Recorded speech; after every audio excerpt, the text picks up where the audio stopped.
So let's say you had pushed up, you'd gotten in somewhere over here, you got stopped out. Well, as the market starts running back towards this resistance area, you can see here that there's too little momentum.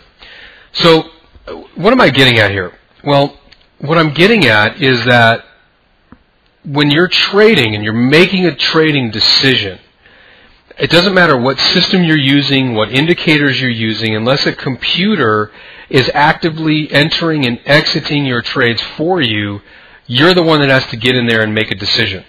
So one method which is extremely effective that professionals will use is to just observe the market and wait.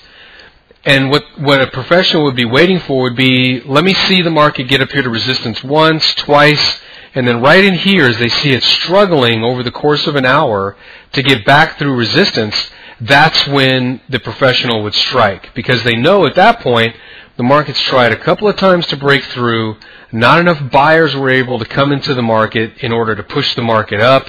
You can see here that the volume was relatively light right around the European Open, and so the market just wound up pulling off and pushing down. Then coming into the New York Open, you see here too much momentum. The market flames itself out, pushes well above the prior resistance point.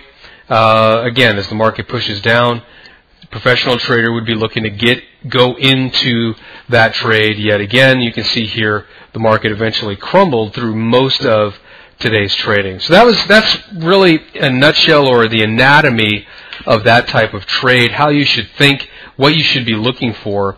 And really what it boils down to, folks, is you've got to trust that your system's going to work, and you have to know, based on money management, based on some of the exercises which we put into Disc 7 and 8, that if you are wrong, because there's no telling that if you trade here that the market isn't just going to blast right through and keep going up.